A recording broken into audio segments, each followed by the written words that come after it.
Sahabat investor, kita seharusnya tidak hanya investasi keuangan, tetapi juga dalam kesehatan. Salam sehat.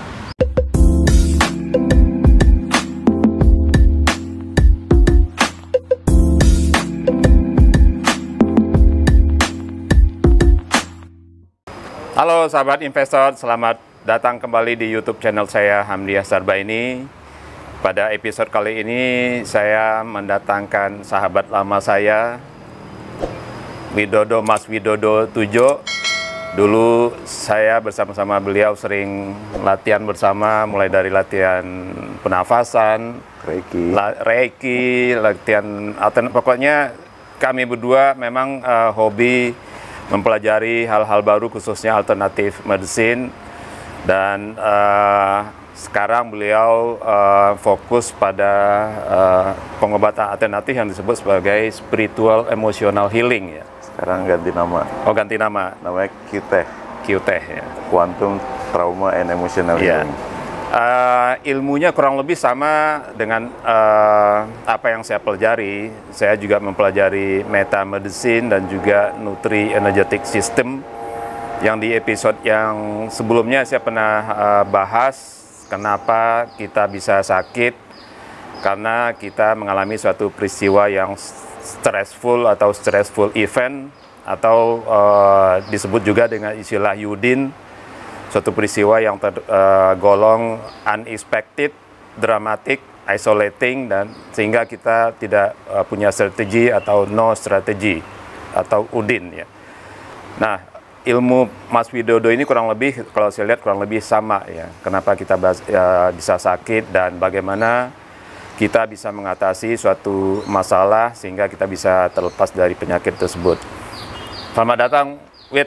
Mungkin kita ngobrol karena teman lama nih.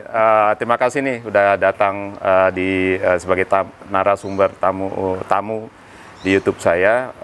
Karena memang topik YouTube saya memang kalau tidak soal investasi ya soal kesehatan dan olahraga. Karena memang saya berprinsip kita punya ilmu, punya sesuatu, kenapa tidak kita harus dibagi ke orang lain ya, supaya banyak orang yang bisa menarik manfaat dari apa yang kita miliki. Setuju. Ya.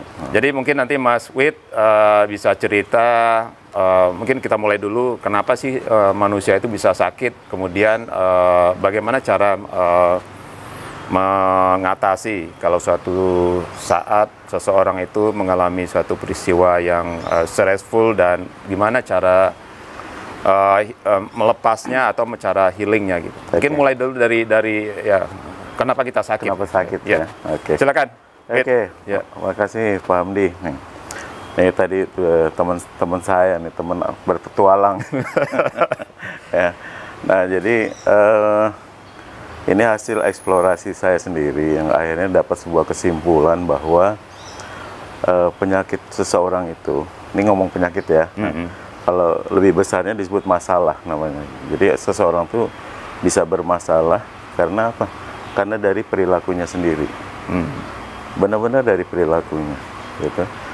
Nah, karena makanya saya balikin tadi sebut masalah, karena kalau pakai bahasa Indonesia tuh masalah itu bisa kita pecah menjadi masalah. Nah, jadi masih ada yang salah. Nah, masih ada yang salah dari perilaku. Nah, perilaku apa? Kok siapa yang memberikan kita jadi masalah dari perilaku itu? Nah, ternyata setiap perilaku itu pasti ada feedbacknya, ya. Nah, ukuran feedback itu dari mana? Dari nilai yang ditetapkan sama Yang Maha Kuasa sebetulnya gitu. Jadi kita balik-balik harus merefer kepada konsep penciptaan. Jadi manusia ini kan sebetulnya diciptakan sama Tuhan. Ya. Bukan iseng-iseng, pasti ada maksudnya gitu. Ya, nah, ada tugas. Nah, tugasnya satu, namanya beribadah. Nah, cuman banyak orang yang tidak memahami apa arti ibadah itu, sehingga akhirnya berperilaku sebagaimana yang dia pahami dari lingkungan maupun dari referensi-referensi yang dia cari sendiri atau dia pelajari gitu ya.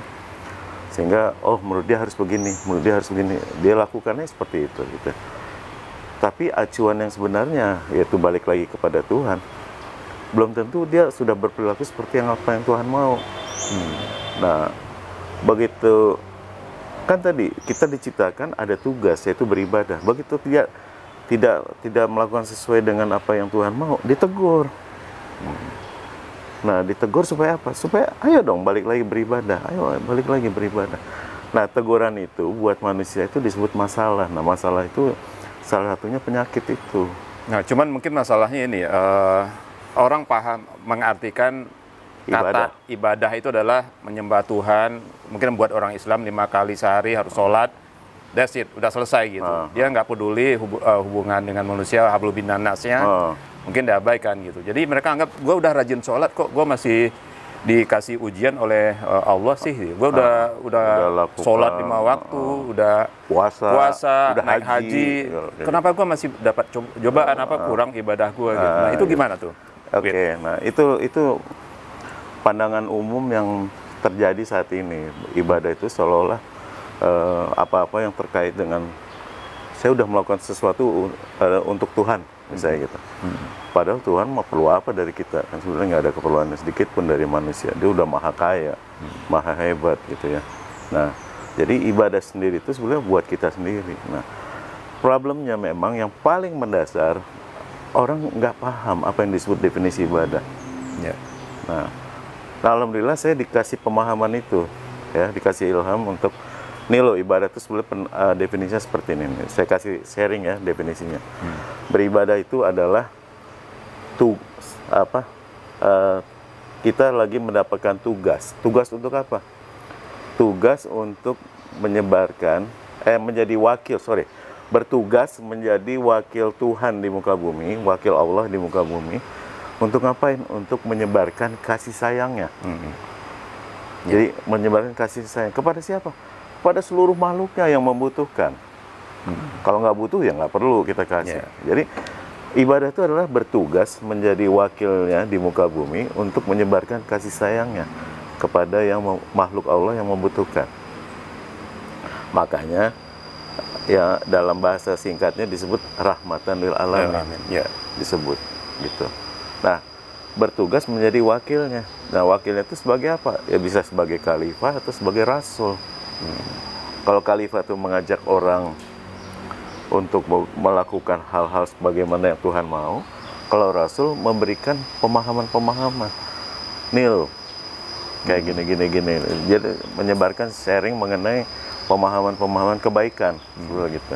Nah, jadi bertugas menyebarkan kasih sayangnya. Nah, kalau disuruh menyebarkan kasih sayang, berarti udah di kita belum kasih sayangnya? Iya, udah di kita. Harusnya udah ada dong. Kalau nggak, apa yang mau disebarin kan? Iya. Nah, ada makhluk yang datang nih mau membutuhkan, suruh nyebarin kasih sayang. Tahu apa yang mau dikasih? Apa tuh? Kasih sayangnya apa? Yang ada di kita. Kan udah ada di kita tadi kan? Iya. Wujudnya apa? Ternyata wujudnya namanya harta. Nah, harta itu definisinya adalah segala sesuatu yang mempunyai nilai dan manfaat yang ada pada diri kita, itu manfaat, itu disebut harta. Ya, apapun, tidak harus benda fisik. Jadi ada dua, harta benda dan harta non benda. Nah, kebanyakan kita kalau ngomong harta benda doang. Gua nggak punya duit, nggak punya duit, nggak punya rumah, nggak punya motor, gitu ya. Nah, padahal ada harta benda, harta non bendanya. Nah, harta non benda itu apa misalnya? Ya, ilmu yang kita miliki. Ilmu. Waktu, ya. Waktu itu harta. Ya. Lalu kemudian apa lagi? Ada kekuatan tubuh. Lalu ada care. Ya. Itu harta. Ya. Yang semua orang punya. Ya. Murah apa tuh? Iya. Apa namanya? Harta yang paling murah yang semua orang punya. Senyum. Itu juga harta. Ya. Makanya dibilang dengan senyum saja sudah beribadah. Ya. Nah, jadi, harta-harta itu ada di kita kan? Nah, sekarang saya ngomong status dulu nih. Punya kita bukan itu? Status? Iya, status harta-harta tadi kan ada di kita nih. Ya. Apakah itu statusnya milik? Enggak, milik Allah tentunya. Ah, masih punya Tuhan kan, punya Allah kan. Tapi kok ada di kita, disebutnya apa?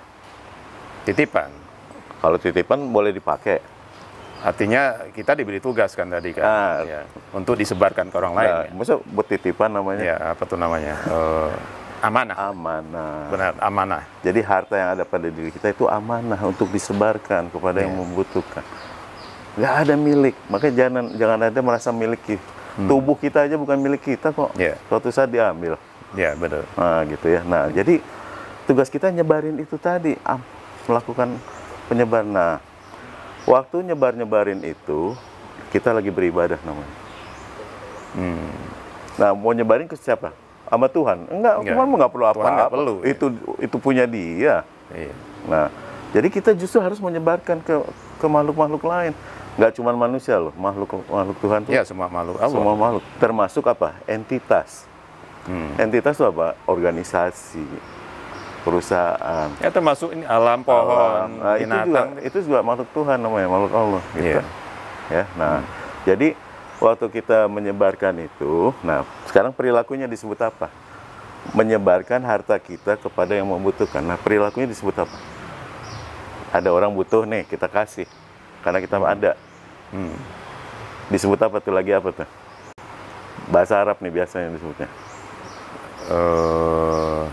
Bersedekah. Bersedekah, ya. Jadi wujud beribadah itu lagi bersedekah. Karena tadi harta-harta yang tadi harus disampaikan. Makanya disebut pada hartamu ada hak makhluk lain. Bukan milik kita itu. Apapun ya. Apapun. Waktu, kekuatan, tenaga, ya, senyum tadi. Senyum itu tadi. Nah, waktu kita memberikan itu semua, memberikan itu, nanti feedbacknya atau rewardnya adalah nikmat namanya, bahagia. Ya. Tapi kalau kita tidak melakukan itu, kita bakal ditegur, feedbacknya masalah. Saya balik. Ya. Jadi berarti konsep arti ibadah itu beda banget dengan apa yang dipahami kebanyakan orang ya. Beda orang kan menganggap gua beribadah ya, gua ke masjid, sholat 5 waktu, puasa, pergi haji, dan selesai gitu. Jadi ibadah gua udah bagus gitu. Enggak cukup itu. Padahal tadi ya Mas katakan beda kan. Kita sebetulnya ibadah itu adalah bersedekah atas harta yang diamanahkan ke kita gitu. Hubungan sosial bukan? Iya, hablum minan nas ya. Nah, ya cuman kan kebanyakan orang nganggap ibadah itulah menyembah Tuhan, menyembah Allah gitu. Nah, itu tadi yang bentuk menyembah Tuhan ya itu tadi, berbuat baik, menjalankan apa yang diperintahkan. Itu namanya lagi menyembah Tuhan gitu. Menjadi abdinya namanya. Ibadah. Nah, jadi nih saya kasih contoh sesimpel apa sih ibadah itu ya. Saya kasih contoh. Diri sendiri, diri sendiri nih, tubuh kita nih makhluk Allah bukan? Ya, makhluk Allah pasti. Kan tadi yang membutuhkan, punya kebutuhan nggak? Ya, pasti setiap. Apa kebutuhannya? Bisa dipakai 24 jam nggak? Nggak bisa kan? Butuh apa? Istirahat. Terus untuk beraktivitas butuh apa? Energi. Ya. Oke, dua itu aja deh, dua itu.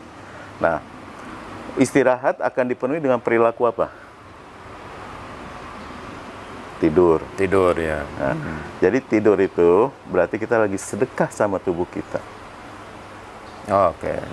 Jadi tidak hanya sedekah buat makhluk lain, tapi seluruh makhluk. Iya. Ini kan makhluk Tuhan juga. Berarti kita lagi sedekah sama Tuhan. Berarti kita lagi beribadah. Nah, yang saya tanya, sedekahnya apa? Yang kita mau sedekahin apa dengan tidur? Harta apa yang mau kita sedekahin? Pakai emas? Pakai uang kita bisa tidur? Enggak. Apa? Waktu. Coba nggak kasih waktu, nggak tidur kita. Iya. Jadi kalau orang yang kerja mati-matian 24 jam ya, itu berarti salah, zolim tidak ya. Bersedekah ke dirinya sendiri gitu. Pada dia menganggap gua demi bersedekah ke keluarga atau ke perusahaan gua menjalankan ini, padahal dia lupa ya. Sedekah nomor 1 ke diri sendiri dulu. Kalau kita nggak fit, gimana kita melakukan sedekah-sedekah yang lain? Gitu. Ya. Tadi yang kedua, energi, perilaku apa yang kita lakukan untuk memenuhi kebutuhan energi, untuk kita bisa berperilaku. Makan dan minum kan. Jadi waktu makan dan minum itu namanya kita lagi bersedekah, lagi ibadah. Ibadah bersedekah untuk diri sendiri. Untuk diri sendiri juga. As simple as that. Ya. Saya datang ke sini, memenuhi undangan. Saya lagi ibadah nih, Ya. saya lagi sedekah, Berbagi ilmu. berbagi ilmu, bro. Nah, Yang kayak nanti gitu. bisa disebarkan Bisa ke orang banyak. siapapun bisa dipergunakan, Iya. silakan. Nah, intinya kalau kita udah punya harta, itu harus dipakai, harus disebarkan kepada yang berhak. Ya, Ilmu ini kan cuma lewat kita. Iya. Ada yang punya hak yang lain, yang punya hak supaya dapat pemahaman juga yang sama Iya. dari kita gitu. Sehingga mereka bisa hidupnya nikmat, bahagia juga. Iya. Nah, kalau kita lupa bersedekah, nanti ditegur. Nah, kalau kita dari orang Islam ini sebenarnya simpel ya. Ayat yang setiap hari kita baca dalam sholat itu Al-Fatihah. Ayat 6, bunyinya gimana? Ihdinas siratal mustaqim. Artinya apa? Tunjukkanlah kami jalan yang lurus. Sebetulnya itu lagi berdoa. Ya Tuhan, tunjukkanlah saya untuk selalu berada di jalan yang lurus. Jadi kalau nanti saya belok, kasih tahu biar saya lurus lagi. Iya. Gitu kan? Itu artinya gitu. Dan minta ke Allah untuk pemaknaannya. diingatkan terus ya. Nah, Iya. sebenarnya diingatkan terus supaya saya pengen ada di jalan yang lurus. Pertanyaannya, kenapa sih? Ada apa sih di jalan yang lurus? Kok kita pengen bener ada di jalan yang lurus? Ada apa? Karena untuk bisa menjalankan ibadah Bukan. tadi. Ada rewardnya soalnya di situ. Kalau kita ada di jalan yang lurus, yaitu di ayat berikutnya. Siratal ladzina an'amta alaihim, yaitu jalan orang-orang yang kau beri nikmat. Nah, kita pengen nikmat kan? Sehat Iya. itu nikmat. Iya. Bahagia itu nikmat. Nah, nikmat itu hanya bisa dikasih kalau kita lurus. Kalau nggak lurus, kita pasti masalah. Pasti ditegur. Karena belok. Ya. Kalau belok ditegur. Balik lagi, balik. Nah, gitu. Karena nggak ada yang namanya teguran masalah itu rasanya nikmat. Nggak ada. Pasti nggak enak semua. Iya. Makanya disebut masalah. Ya kalau nikmat mah kita belok aja terus. Gitu. Iya, iya. Ya, jadi kita akhirnya disuruh balik gara-gara tadi itu ditegur. Kan dari doa kita juga, ihdinas siratal, tunjukkanlah kami ya Allah, Jalan lurus. biar saya terus ada di jalan yang lurus. Nah, Padahal itu 5 kali sehari paling enggak ya kita.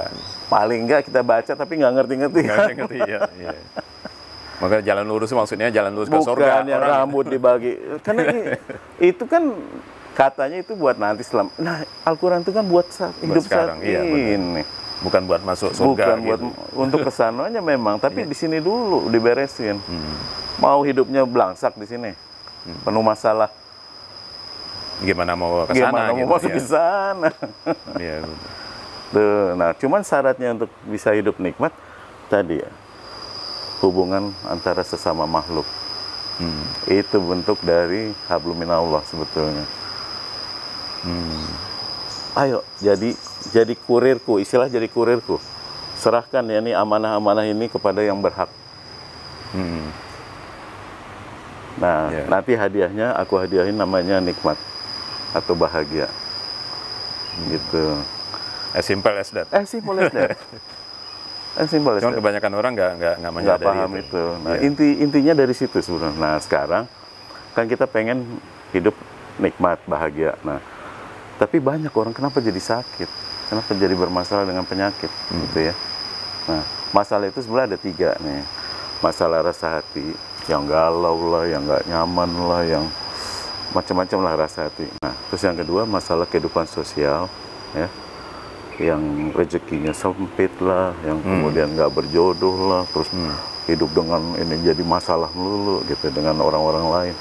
Nah, yang ketiga masalah kesehatan, ya. Nah, ini kalau kita lagi bermasalah-masalah ini sebenarnya lagi ditegur sama Tuhan, lagi keluar dari jalan yang lurus itu tadi. Nah, cuman kan mungkin orang nggak tahu ditegurnya karena apa gitu. Nah, di situ ya, itu memang ada tekniknya nanti untuk tahu ya. Dan bisa dipelajari kok gitu ya. Nah, jadi kalau untuk mau dapat nikmat, syaratnya cuma 3.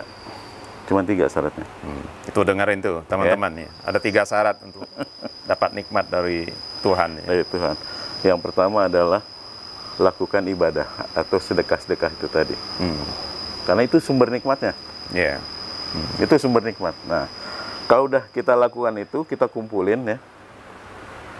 Dalam bentuk, ada orang yang sebut namanya pahala-pahala. Ya, kita nggak tahu lah pahala itu ukurannya apa. Tapi kalau buat saya orang yang berpahala berarti orang itu bahagia, udah gitu aja. Iya, mendapat nikmat lah ya. Nikmat soalnya. Ya, nanti yang kedua, hindari yang namanya pencuri nikmat. Tahu nggak pencuri nikmat siapa? Apa tuh siapa? Musuh manusia siapa nomor satu? Setan, ya. Dia tuh kita harus hindari. Bagaimana supaya, karena dia cuman ditugaskan sama Allah ya, sama Tuhan, memang suruh untuk menguji manusia supaya manusia hidupnya nggak nikmat.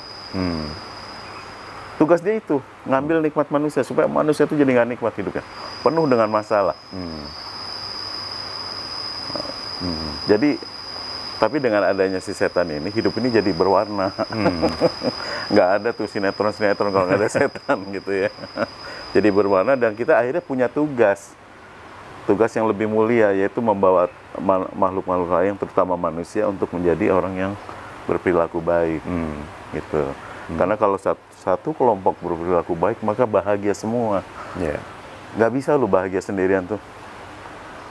Kita berada lingkungan orang-orang yang pada susah, pada bermasalah. Kita bisa, pasti ikut susah. Jadi bahagia itu harus rame-rame, nggak bisa sendiri. Ya. Nah yang nomor 3, kalau kita akhirnya ngikutin setan, kita akhirnya ditegur sama Tuhan tadi kan, dapat masalah. Nah, segera lepasin diri. Nah teknik yang dipelajari dari Amerika tuh sama teknik nanti saya ini, itu yang ketiga itu, bagaimana melepaskan diri supaya hidupnya jadi nikmat lagi. Jadi ada 3 tadi ya. Untuk dapat nikmat Allah, 1 beribadah, artinya memberi sedekah. Perlikolnya nanti sedekah-sedekah. Ya. Kedua, hindari setan ya. Si pencuri nikmat. Si pencuri nikmat. Ya. Lalu yang ketiga adalah kalau kita bermasalah, segera lepasin diri dari masalah itu. Nah, ya. Sebetulnya simpel ya. Tiga itu yang harus kita lakukan. Nah, dan mungkin harus kita latih. Kalau tanya nanti ya how to-nya yang penting ya. Karena mungkin banyak orang bisa gampang, lu jangan, nggak usah dipikirin, lupain aja gitu. Terus nggak bisa, gimana caranya gitu. Nggak bisa. Nah itu kan yang kebanyakan, ya sama kayak teori yang saya pelajari kan.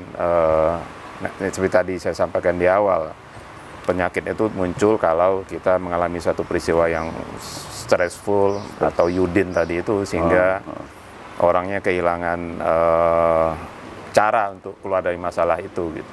Contohnya kayak kenapa orang sakit jantung ya, karena dia memendam semua, dimasukin hati. Kenapa istilah sakit hati sebetulnya sakit jantung gitu ya. Saya kalau bilang jantung itu bukan jantung aja. Iya. Jantung hati. Karena semua dipikirin, hal yang nggak penting dipikirin itu larinya ke jantung. Kemudian di episode yang lalu saya bahas kenapa orang sakit ginjal, karena dia merasa isolated. Ini ibaratnya kalau kita terdampar di padang pasir, kalau kita isolated, itu tubuh akan bereaksi secara alamiah mengumpulkan cairan di tubuh oleh ginjal supaya orangnya tidak dehidrasi. Maksudnya itu. Nah ini analogi sama, walaupun kita tinggal di kota besar, di keramaian, tapi kalau kita merasa isolated, tubuh membacanya kita sedang terdampar di padang pasir, sehingga ginjalnya bereaksi mengumpulkan cairan, sehingga ginjalnya bermasalah. Gitu. Nah, pertanyaan itu tadi, ini kalau ilmu kita digabung nih, gimana cara menghilangkan tadi? Yang tadi kalau dia, ya mungkin yang pertama tadi gampang ya, beribadah, artinya memberi nikmat ke orang lain. Ke makhluk lain. Kedua adalah menghindari pencuri nikmat. Pertanyaannya bagaimana? Kemudian yang ketiga itu, kalau kita sudah belok, gimana baliknya lagi. Mungkin yang 2 itu caranya gimana, Mas Wid? Tapi yang pertama dulu, yang penting juga gini, ada syarat juga. Jadi supaya dari sedekah kita bisa memunculkan nikmat, reward nikmat, itu mesti tetap ada satu syarat lagi, namanya ikhlas. Ya. Orang ngomong ikhlas, tapi ngerti nggak maksudnya ikhlas? Ini juga istilah yang sering sekali kalah kaprah. Orang suka kecampur ikhlas dengan pasrah gitu. Padahal menurut saya pasrah dan ikhlas itu beda. Pasrah itu udah putus asa. Pasrah putus asa. Kalau ikhlas itu memang kita secara sadar melepas gitu. Dengan kesadaran, intinya di situ. Nah, ikhlas itu sebenarnya simpel sekali. Kan tadi kita lagi bertugas ngapain? Menyebarin amanah tadi. Ya udah. Ikhlas itu namanya kita lakukan itu lagi menyebarkan amanah, nggak ada kepentingan lain. Saya juga lagi jalanin tugas, itu nyebarin amanah-amanah Tuhan, amanah-amanah Allah itu yang nyebarin harta-harta kita kepada yang membutuhkan. That's it. Karena lagi menjalankan tugas. Dan tidak ada kepentingan lain. Itu yang disebut ikhlas. Sesimpel itu. Bukan karena lagi ngumpulin masa buat Wah, kalau itu nggak ikhlas, jatuh. Ada kepentingan namanya. Kepentingan, ya. Nah, nanti kalau ada kepentingan ya, kita rugi 3 kali tuh. Kenapa rugi 3 kali? Yang pertama, udah keluarkan hartanya. Rugi materi. Udah materi udah kita keluarin kan. Yeah. Bukan cuma material, non materi juga bisa jadi. Waktu segala macam. Waktu segala kayak gitu. Nah, lalu yang kedua apa? Karena nggak ikhlas, ada kepentingan lain, nggak ada pahalanya. Yang ketiga, karena ada kepentingan, berarti lagi ngikutin si pencuri nikmat, si setan. Ditegur sama Tuhan, balik. Berarti keluar dari jalan yang lurus. Ayo balik. Masalah. Jadi makanya sering terjadi kan, orang udah banyak menyumbang kemana-mana, kasih tapi malah bermasalah gitu. Nah itu. Ya karena itu. Kan itu tadi ya. Ya tidak ikhlas. Tidak ikhlas. Jadi kalau nggak ikhlas mendingan nggak usah nyumbang. Tapi ruginya apa kalau kita nggak pakai harta yang ada di kita, nggak kita pakai, diambil lagi loh. Karena jadi mubazir. Sama Tuhan dia, ya udah kamu nggak perlu segitu. Istilahnya dicukupkan. Butuhnya cuma 50, ngapain kasih 100? Ngapain kasih 100? Iya. Mendingan saya kasih ke orang lain untuk disebarin di sana. Harusnya manusia sadar gitu, kalau tiba-tiba hartanya diambil. Amanah loh itu soalnya. Amanah harus jalani. Kalau nggak dijalani, diambil kan. Kasih ke orang lain yang bisa lebih amanah. Iya. Gitu. Itu prinsipnya. Jadi yang memiskinkan diri sendiri siapa? Yang memiskinkan dirinya? Ya diri sendiri kan. Ya. Karena nggak amanah. Ya karena kan seringkali orang hartanya dikekepin gitu. Dikumpulin. Keluarnya yang dia khawatirkan nanti hartanya habis. Ya. Padahal Tuhan berjanji, selama kau berikan dalam konteks tadi bersedekah dan beribadah, akan kuganti berlipat ganda. Apa yang ditakutin? Janji loh itu Tuhan. Akan kuganti berlipat ganda. Selama dipakai ya, dinafkahkan istilah gitu. Nah, ini satu lagi nih. Dinafkahkan itu bisa 2, dinafkahkan untuk kebaikan atau keburukan. Tetap dinafkahkan namanya, ya kan? Tetap dipakai, dibelanjakan. Diganti nggak sama Tuhan kalau buat keburukan? Ya nggak diganti lah. Diganti juga. Ganti. Makanya ada orang jahat tetap kaya raya apa gitu diganti. Tapi nanti dia harus nanggung konsekuensi perilakunya. Itu yang ngejawab kenapa orang walaupun perilakunya jahat tapi tetap bisa kaya raya. Karena Tuhan cuma bilang, pakai, kalau pakai aku ganti. Jangan disimpan. Kalau disimpan malah diambil. Iya. Tapi gitu. Malah bikin ini dong, bikin orang itu tambah jahat dong kalau perilakunya tetap ya, itu. Terserah. Dia mau tambah jahat, konsekuensinya makin berat nanti tegurannya. Suatu saat gitu akan terjadi. Bisa itu. Nanti setelah dia kan orang itu kan istilah roda berputar. Suatu saat dia pasti ada di bawah. Nah, pada saat itu dia tiba-tiba rodanya ngebluk, dia berat banget. Pasti deh. Pasti hidupnya nggak akan bahagia. Kenapa? Nah, ini ada satu terminologi lagi ya. Jadi ada tadi udah kita kenal bahwa ada 3 ya feedback dari perilaku kita. Nikmat atau bahagia, masalah ya atau teguran. Lalu yang ketiga ini kesenangan namanya.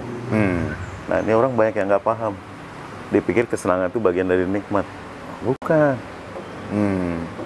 Kesenangan ini justru yang sering dipakai sama si pencuri nikmat untuk kita terkecoh. Untuk mengabaikan. Terkecoh. Untuk biar mengabaikan amanah tadi, tugas. Tadi, iya. Ya. Nah jadi kesenangan itu apa sih? Kalau tadi nikmat atau bahagia itu lega isinya, plong. Nggak ada beban, nggak ada keluhan, nggak ada masalah namanya gitu ya. Nah, lalu kalau masalah ya udah jelas, penuh dengan tekanan, kesulitan, kesedihan, lah macam-macam. Tapi kalau yang kesenangan apa? Dia mencari kegembiraan, isinya kegembiraan. Nah, gembira kenapa? Karena kita merasa diakui, berbangga-bangga, ya. Lalu memiliki. Gitu di dalamnya di situ nanti. Padahal itu bukan nikmat ya. Senang. Beda ini ya. Beda. Bedanya lagi apa? Kalau nikmat nggak ada konsekuensi, plong, lega. Tapi kalau kesenangan ada konsekuensi. Konsekuensinya apa? Begitu masuk ke dalam kesenangan, muncul satu konsekuensi, yaitu namanya pemeliharaan, maintenance. Manusia kan tendensinya pengen memiliki, beli ini, beli itu. Begitu setiap beli, muncul konsekuensi maintenance. Iya pasti. Nah, nanti akhirnya bahkan dia beli sesuatu yang sebetulnya nggak dia perluin. Iya. Hanya untuk menunjukkan, gua mampu nih beli ini. Berbangga. Itu tadi. Diakui. Nah, untuk diakui. Ya. Padahal itu maintenance. Dari mana nanti maintenance-nya? Dari harta yang tadi diamanahkan, nanti kebanyakan dipakai dari situ. Padahal harusnya dia kasih ke orang lain gitu. Disebarkan ke makhluk lain yang membutuhkan, dipakai buat maintenance dia yang sebetulnya nggak perlu.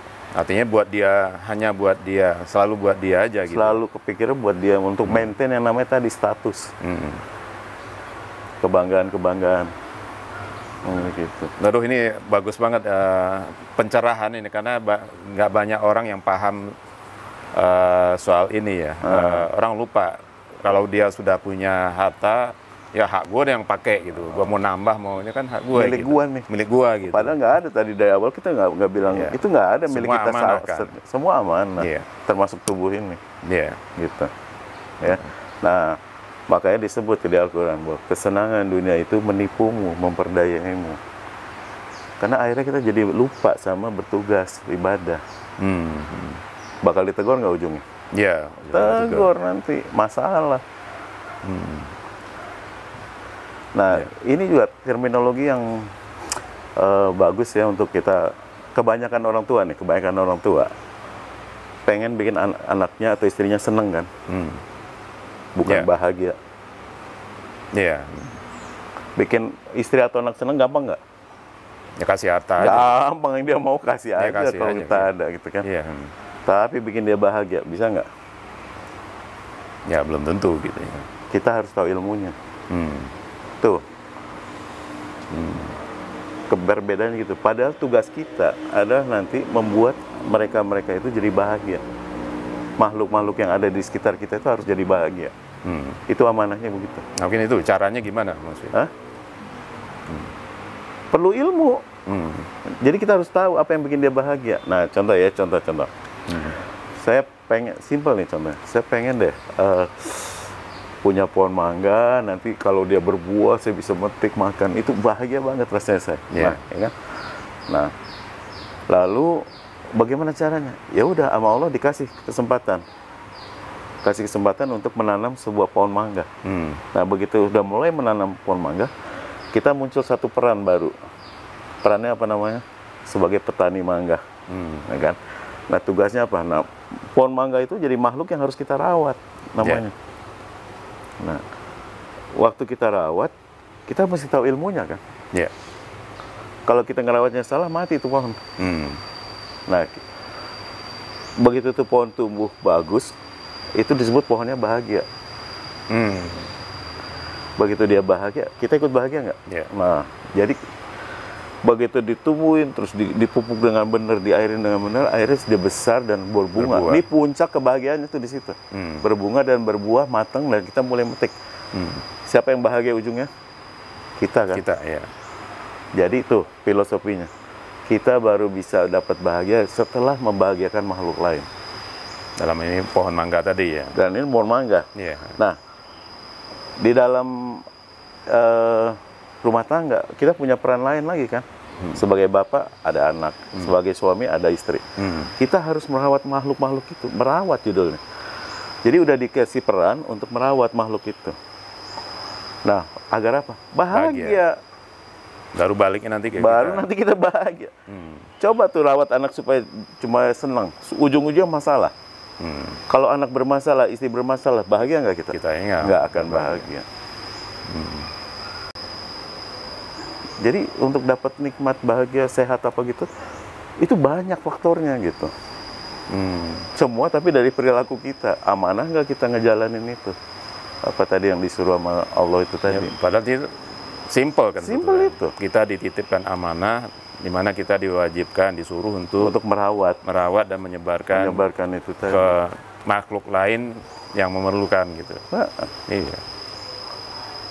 Nah, cuman itu ya. Di kantor, karena disebut bahwa bekerja itu lagi beribadah. Gimana konsepnya? Lah kita lagi sedekah. Sedekah apa? Tenaga, pikiran. Ilmu kita, ya, dedikasi kita. Itu sedekah kita tuh. Agar apa? Agar kantornya bahagia. Kantor bahagia itu apa?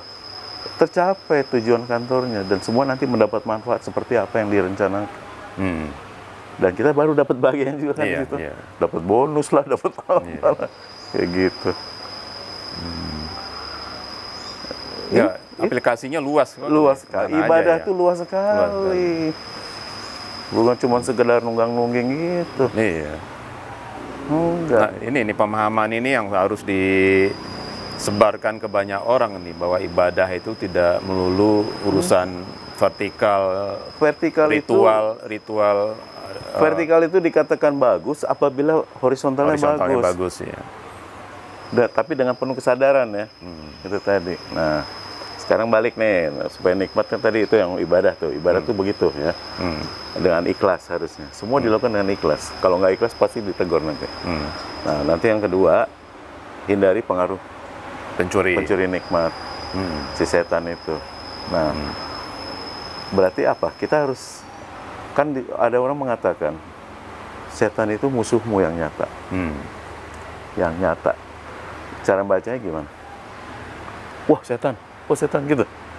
Bukan. Kita nggak pernah lihat setan. Itu kalimatnya adalah senyata-nyatanya musuhmu adalah si setan. Itu cara bacanya gitu. Setan itulah musuhmu. Jadi kalau ada orang yang bikin apa itu sebenarnya bukan setan. Dia lagi kesetanan. Ya. Dan dia lagi butuh bantuan supaya lepas dari setan. Kalau orang lagi kesetanan nggak nikmat hidupnya. Kasihan. Nah, itu jadi ruang ibadah kita tuh. Untuk membantu dia lepas dari setannya. Nah itu, gimana tuh cara melepaskan diri dari pencuri? Nanti yang ketiga kan ya. Nah, tapi yang pertama dulu, kalau disebut musuh harus dikenalin nggak?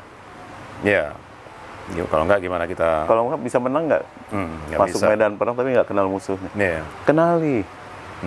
Nah, nanti ada tuh, kalau kita bahas ini panjang lagi nanti. Nanti kita mungkin bikin sesi berikutnya lah, saya nanti ya. Bagaimana mengenali setan itu. Lalu kemudian yang ketiga, nah masuk deh. Kalau kita akhirnya ngikutin setan juga, akhirnya kita belok. Kan harus balik kan. Maka nanti kita ditegur sama Tuhan, pakai masalah-masalah. Nah, makanya kalau kita lagi masalah, kita baru astaga, baru saya lagi salah nih, salah jalan nih. Orang kebanyakan nggak begitu. Dia terusin. Nanti tegurannya meningkat. Tuhan jahat sih. Jahat, gua udah ibadah, kok masih dikasih cobaan. Kok masih begini, dikasih masalah gitu. Ya, perilaku masih salah. Ya, gitu. Nah, jadi kita harus tahu nanti apa.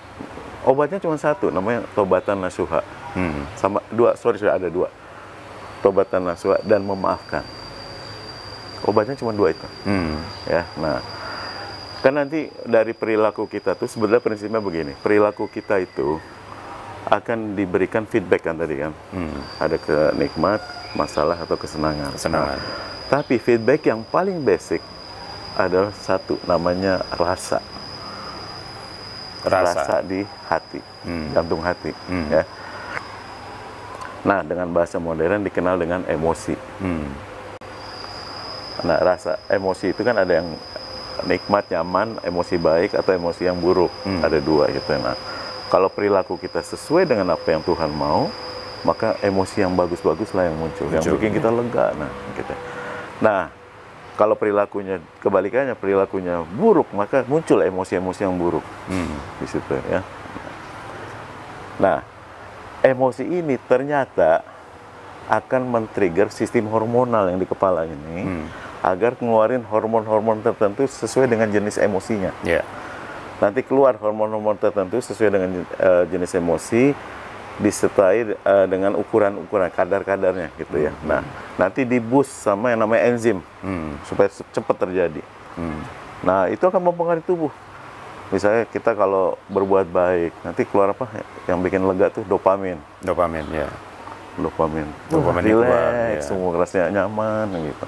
Tapi kalau kita berperilaku buruk, keluar hormon-hormon yang bikin kita stres. Contoh, bohong deh. wah langsung keluar emosi yang bikin kita Deg-degan, deg-deg, iya. lalu kemudian bisa keringetan kayak gitu-gitu. Itu hormonal. Jadi tubuh manusia ini sebenarnya dikontrol sama sistem hormon. Nah, Dan hormon ini oleh hormon di oleh kepala pikiran. sini kan, Iya. tapi dipicunya sama emosi. Hmm. Emosi hasil dari berperilaku. Udah gitu aja. Berperilaku itu adalah cara berpikir dan atau cara bertindak. Pikir aja negatif-negatif terus, keringetan aja lo sendiri nanti. Nah itu tadi yang kalau di istilah saya itu yang stressful event Stressful tadi, itu. atau Yudin tadi.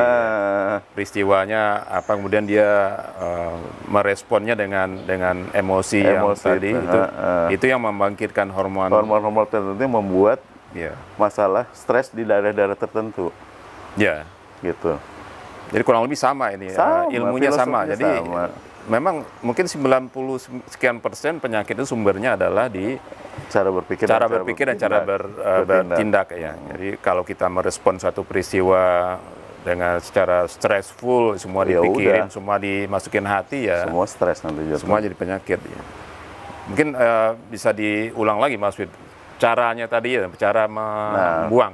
sekarang- Mungkin identifikasinya apakah segampang itu kita mengidentifikasi? Ada teknik-tekniknya. Itu pun bisa dipelajari dan mudah ya. Mungkin secara umum deh, cara identifikasi dan cara keluar dari umumnya, itu. ya. Jadi kan tadi intinya kita dari berperilaku akhirnya mendapatkan teguran berupa emosi, feedbacknya berupa emosi. Emosi itu akan membuat daerah-daerah tertentu Hormon-hormon, jadi stres, bisa sakit jantung, bisa prefer, bisa macam-macam lah ya. Nah, termasuk saraf kejepit. Itu emosi lo ternyata. Jadi bukan karena sarafnya secara fisik Sebagai kejepit. simpel, insya Allah simpel sekali. Saraf kejepit itu penanganannya Apa tuh? simpel Itu penyebabnya sekali. apa itu? Kenapa? Secara Jadi spiritualnya. gini ya, kalau ini ngomong saraf kejepit dikit ya, kan tulang punggung itu ada 32 tulang kan, disusun dari 32 tulang. Nah setiap tulang itu, Itu tulang belakang ya? tulang belakang, tulang punggung ya. Nah, setiap tulang itu kan disusun, lalu kemudian diikat sama namanya jaringan ligamen. Iya. Supaya dia nggak kesana sini kan, ligamen. Nah, dengan perilaku tertentu dan cara berpikir tertentu, Itu geser. bukan bergeser, nanti ada hormon yang turun yang membuat ligamen di mana yang akan menjadi stres. Yang harusnya dia normal-normal gitu, tiba-tiba dia stres. Nah, begitu dia stres, kan antara dua tulang ini ada bantalan nih. Yeah. Nah, di tengahnya ada cairannya kan. Nah, karena dia stres, neken nggak tuh? Iya. Neken, dan akhirnya cairannya melejit. Melejitnya menjepit saraf, sistem saraf yang ada di tulang belakang itu. Disebut saraf kejepit. Ngobatinya gimana? Nggak, mungkin penyebabnya dulu. Penyebabnya kenapa itu? Emosi dari perilaku tadi. Ya, perilaku apa? Konkretnya. Macam-macam. Kebanyakan macam. Ada yang merasa terbebani, ada yang karena panik, ada gitu-gitu. Oh, oke. Ya. Ada merasa tidak layak gitu. Lalu itu tiba-tiba keluar hormon yang membuat di segmen mana yang akan ligamennya jadi stres. Begitu dia stres gitu. Nah, cara ngobatnya ya kalau menurut kedokteran ya tinggal dioperasi. Ya. Padahal simple kan. Selesaikan stresnya. Emosinya dirilis. Maka ini jadi lega lagi, balik lagi. Sebenarnya sesimpel itu. Makanya alhamdulillah beberapa pasien yang datang saya minta tolong masalah saraf kejepit, hari itu juga pulang selesai. Dan langsung dirasain saat itu juga. Makanya disebutkan tadi quantum trauma and emotion. Quantum, efeknya itu cepat sekali. Karena begitu kita udah tahu salahnya apa, obatnya apa? Taubat. Dan memaafkan. Berarti udah balik lagi ke jalan yang lurus. Nikmat lagi, langsung lepas. Tobat dan memaafkan. Ya. Cuma dua. Tapi yang tadi yang kuantum itu kan ada yang ilmu yang namanya quantum touch. Karena memang di... Bukan touch, beda. trauma. Itu touch ya. Ada yang saya juga sempat belajar itu. Jadi quantum touch ya. Jadi kita touch. Jadi dengan touch itu nanti muncul. Tapi kan ada perubahan perilaku nggak dari orang? Belum tentu. Nggak ada. Begitu dia berperilaku lagi sakit balik lagi. Ya. Jadi quantum touch mungkin emergency solution. Ya. Emergency solution. Ya, tapi untuk yang permanennya supaya harus simptomnya hilang dulu dah. Iya. Gitu. Jadi kuncinya tadi tobat dan memaafkan. Nah itu kata-kata memaafkan itu yang gampang diucapkan, tapi aplikasinya susah itu. Iya, ini lagi-lagi kita harus pahami lagi filosofi marah. Nah, ini kalau untuk memaafkan nih saya jelasin sedikit ya.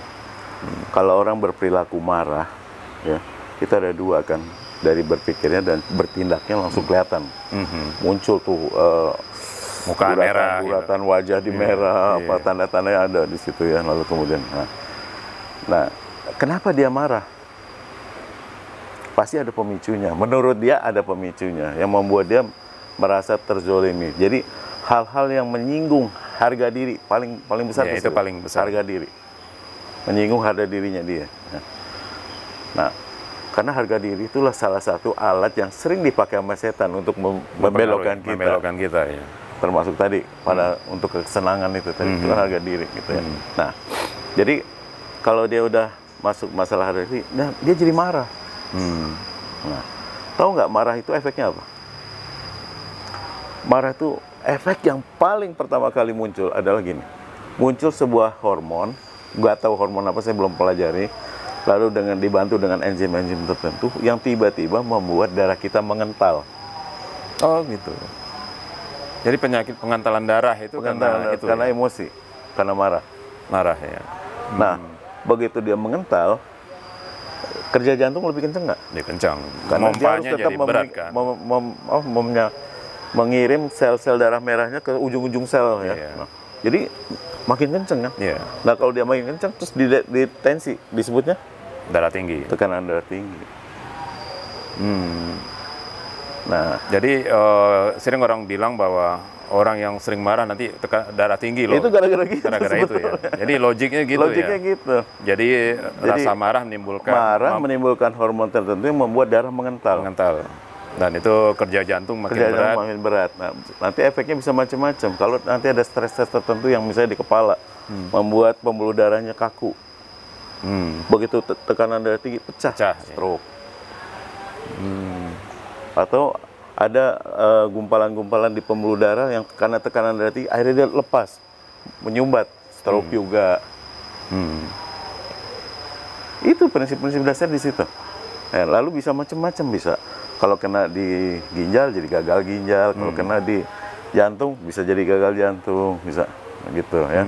Nah, jadi marah itu sesimpel itu, tapi efeknya banyak sekali. Kemana-mana ya. Kemana-mana. Nah, sekarang saya tanya nih, kalau ada orang yang tadi bikin kita marah, menfitnah, menipu, lalu kemudian macam-macam deh yang bikin merasa kita jadi terzolimi. Misalnya saya nih datang, saya maki-maki, saya tipu, saya fitnah, saya ini di depan orang banyak. Yang marah siapa? Saya, Pak Hamdi? Iya, orang yang diomongin lah ya. Ya, responnya. Yang bakal dapat efek negatifnya siapa? Yang merespon ya. Bukan saya kan? Saya habis itu ketawa-tawa. Ini kan pencuri nikmat tadi ya. Setannya lagi jadi setan. Jadi setan. Gitu kan. Nah, jadi yang punya efek negatifnya ada di sini. Iya, yang merespon dengan marah kan. Tahu nggak, menurut Alkitab atau Al-Quran yang paling nggak yang saya tahu, cuma satu cara untuk merilis marah itu. Namanya memaafkan. Nggak ada cara lain. Nah, itu logiknya. Yang butuh memaafkan siapa? Saya? Apa Pak Hamdi? Ya saya dong. Karena masalahnya ada di sini kan. Iya, nanti akibatnya ke saya. Ke sini kan. Nah, jadi yang butuh memaafkan siapa? Iya, kita. Nah, mau nggak memaafkan? Ya karena tahu akibatnya ke saya, ya tentu saja kita harus memaafkan. Jadi itu yang harus kita lakukan pertama kali, memaafkan. Nah, orang yang nggak bisa, yang bikin susah nggak bisa memaafkan, kenapa? Dia tidak bisa membedakan antara memaafkan dan bersikap. Kita bisa bersikap berbeda, tapi memaafkan. Kita udah memaafkan, karena kita yang butuh. Iya, kita yang butuh ya. Maafin dulu, nomor satu. Karena saya nggak mau stroke, saya nggak mau kalau bersikap saya gue nggak mau temenin lagi ya. Habis itu saya bersikap, mau nggak mau teman lagi, atau mau saya laporin ke polisi, itu namanya sikap. Oh iya, betul. Jadi memaafkan itu tidak berarti tidak melaporkan ke polisi, gitu, bukan gitu ya. Tapi niatnya pun kalau bisa diperbaiki. Kita menegur dia, melaporkan ke polisi dia, niatnya adalah agar dia jangan mengulangi. Iya. Untuk membantu dia sebetulnya. Untuk membantu dia sebetulnya. Dan memprotek kita juga sebetulnya. Iya. Jangan dia ngulangin Jangan ngulang lagi lagi, gitu. Ngulangin kita atau ke orang lain. Gitu. Itu konsep memaafkannya. Sesimpel itu sebenarnya. Jadi mudah nggak memaafkan? Orang kita yang perlu, ya maafin aja. Harusnya mudah, cuman kan namanya manusia ya. Enggak bisa. Sekarang harus kita bedain tadi. Kalau bersikap. sudah tahu ini, pasti teman-teman semua jadi ingat bahwa kalau kita tidak memaafkan, yang rugi kita sendiri ya. Nanti Bukan yang bikin kita marah gitu, tapi kita sendiri gitu. Setelah itu mau bersikap apa, silakan. Gitu. Ya. Ada dia, saya menghindar. Nah, itu bersikap namanya, ya. gitu. Ya. Jadi kuncinya simple ya, ikhlas tadi ya, ikhlas, lalu dan memaafkan. Nah, yang ketiga merilis emosi. Nah, merilis emosi ini ada tekniknya. Nah, itu bisa ini nggak? Mungkin kalau di kelas kelamaan ya, secara umum deh. Rilis emosi ini ujungnya supaya kita jadi ikhlas memang ujungnya. Ujungnya supaya kita jadi ikhlas. Jadi itu dulu urutannya, rilis emosi dulu katanya. Kemudian ikhlas, memaafkan. Nah, waktu kita tadi punya masalah, tuh kita muncul ditegur sama Tuhan kan, pakai emosi. Nah, emosi itu semua indikator bahwa kita sudah berperilaku baik atau berperilaku buruk. Ya. Nah, begitu kita bisa merasakan indikatornya bahwa kita telah berperilaku buruk, karena emosi nggak enak, nggak nyaman, bikin kita nggak nyaman. Begitu emosi negatif itu ya, begitu nggak nyaman, kita langsung, kenapa ya saya begini? Jadi sebenarnya ada 3 tahapan nih nanti. Ya. Yang pertama, kalau dia bisa hari ini dia ngelakuin, kemudian langsung sadar, itu simpel sekali. Minta ampun aja sama Tuhan. Kalau orang Islam bilang istighfar. Astagfirullahaladzim. Aduh, ya mohon ampunnya Tuhan. Udah gini. Selesai, nggak berkelanjutan. Tapi kalau dia nggak sadar itu, dipendam terus, apalagi diulangi, meningkat nanti tegurannya. Kalau tadi cuma ditegur, balik ya, balik. Nanti, balik dong. Nanti digaplok beneran kayak gitu. Jadi meningkat. Meningkat sampai nanti ujung-ujungnya penyakit. Nah, kalau udah penyakit masih nggak ngerti-ngerti juga. Mulai dari penyakit yang ringan sampai kronis, nggak ngerti juga. Ya udah, kontraknya bisa diputus. Jadi even penyakit yang paling parah pun sebetulnya kuncinya kembali lagi itu lagi ditegur supaya tadi ya kembali ke jalan yang benar. Nah, nanti akhirnya kita cari tahu kan apa sih yang perilaku saya telah membuat saya seperti ini. Tuh identifikasinya. Nah, identifikasinya gimana? Itu nanti kita ada tekniknya. Ada tekniknya ya. Kita pakai tabel-tabel. Kita bukan, alhamdulillah kita hidup di zaman sekarang yang akhirnya ternyata ada orang-orang yang sudah melakukan riset mengenai emosi ya. Sehingga kita bisa tinggal pakai dan udah dipublish lagi. Ya, cuman kali lagi pengalaman saya ya, saya kan punya alat untuk scanning. Jadi tahu orang ini menyimpan emosi apa. Cuman begitu kita sampaikan, enggak, gue nggak begitu kok. Gitu. Bisa kan? Dia pasti deny gitu. Nah itu untuk menyadarkan orang ini bahwa dia punya emosi itu gimana? Jadi saya kasih tahu, nanti kita bisa namanya time regression, ya. Nanti dengan kami pakai teknik yang namanya kinesiologi untuk membantunya, alat bantunya, yaitu tes otot. Nah, tes otot ini sebetulnya juga representatif dari statement Tuhan. Jadi kalau waktu saya nanya sebuah pertanyaan, itu sebenarnya saya lagi nanya sama Tuhan, benar apa enggak nih? Benar apa enggak nih? Gitu. Nah, kalau benar, ototnya tetap jadi kuat. Tapi kalau salah, ototnya turun pasti. Masih nggak kuat. Jadi kalau bohong gitu. Kalau bohong atau memang statementnya nggak benar. Sebenarnya nggak benar ya. Tidak sesuai ya. Nah, tetap turun itu nanti gitu ya. Nah, karena Tuhan itu adalah yang maha tahu kan. Makanya saya nanyanya ke sana rivernya. Nanti dijawabnya lewat otot yang kita mau tes itu. Nah, gitu ya. Itu kinesiologi buat saya seperti itu. Dan nanti dari pengujian verifikasi dan validasi lewat pertanyaan-pertanyaan yang nanti diverifikasi lewat kinesiologi, nanti kita tahu ini emosi apa dan emosinya ini kapan. Kalau dia traumatik, kapan traumanya itu pernah terjadi, di mana, sama siapa, bisa ketahuan. Bisa. Dan akhirnya dia nggak bisa ngolak. Oh iya gini. Nah, apalagi nanti kita tambah gini. Ini penting loh, bagus loh kalau sampai kita tahu apa perilaku kita yang udah kita lakukan. Kenapa?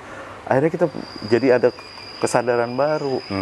Oh, berarti perilaku kayak itu nggak bener ya, nggak boleh ya. Next time saya harus nggak lagi gitu. Sehingga nanti dia punya kesadaran baru yang membuat dia tidak lagi melakukan hal itu. Karena kalau dia ulang lagi, pasti ditegur lagi dengan hal yang sama. Karena Tuhan cuma menciptakan sebuah sistem. Kalau kita jeglek ke sini kena ini, jeglek ke sini kena ini, dapat gitu. Udah sistemnya udah set up, udah jadi gitu. Iya. Jadi seringkali ada orang yang bertubi-tubi kena lagi, ya, nabrak itu lagi soalnya. Udah kadang-kadang yang parah itu udah hidupnya susah tapi cobaannya banyak. Nah itu yang kadang-kadang orang bilang kok Tuhan nggak sayang sama saya gue sih gitu. Ya, dia nggak ngerti, lupa sama tugas. Nah itu tadi gue misalnya udah sholat 5 waktu bukan tapi kok itu gitu. tugasnya. Kalau Karena, ngerti lagi nanti ya, sholat itu sebenarnya lagi bersedekah. Kalau nanti ada waktu kita bahas khusus nanti gitu. Waduh, ini ilmunya luar biasa nih, Mas Wid ini, karena ini bisa menyelamatkan banyak orang gitu, yang dengan cara yang simple sebetulnya. Bukan menyelamatkan juga, sehingga kita jangan sampai kecemplung dengan masalah. Kan? Iya. Artinya jadi, mencegah untuk tidak kecemplung, untuk sampai kecemplung. Kalau kecemplung juga cepat-cepat bisa naik, ditarik, gitu, ditarik. Nah, jadi begitu tahu salahnya, kan gampang tobat. Nah, tahu nggak apa yang disebut tobat? Nah itu pertanyaan sih. Apa sih yang disebut tobat itu gimana sih? Gitu? Tobat itu kan tambahin nasuha, jangan yang tobat biasa ya. Tobat nasuha itu apa? Dia udah tahu salahnya, lalu dia mengakui. Kuncinya sebenarnya di situ. Tahu salahnya, masih ada keganggu setan, nggak mau ngakui, denial. Ya udah terserah, nggak berarti nggak mau sembuh. Kalau saya kan cuma mau bantu gitu doang. Kalau dia denial, ya nikmatin aja masa lalu gitu. Gitu ya. Nah, begitu dia mengakui salah, minta ampun. Terus janji nggak ngulangin, itu tobat. Tapi yang membedakan nasuhanya, tadi mengakuinya itu. Tahu masalahnya dan tahu apa salahnya dan dia mengakui. Nah, itu nasuhan. Dia kapok kan, nggak mau ngulangin jadinya. Jadi tobat, ikhlas, dan apa tadi memaafkan. Terus 3 itu kuncinya ya, kunci. Sama nanti ada beberapa sih ya. Bisa ada berserah diri sama bersyukur. Nanti di situ kunci-kuncinya tuh di situ. Nah, bersyukur itu apa nanti kita bahas deh ya. Oke. Jadi mungkin perlu sesi lanjutan nih, karena silakan. Ini kita udah 1 jam kan. Mungkin nanti kita ketemu lagi ya. Sip. Di episode berikutnya. Untuk kali ini kita cukupkan sampai di sini. Terima kasih Mas Widodo Tujo. Sama-sama. Dari Quantum Emotional Trauma and Emotional Healing.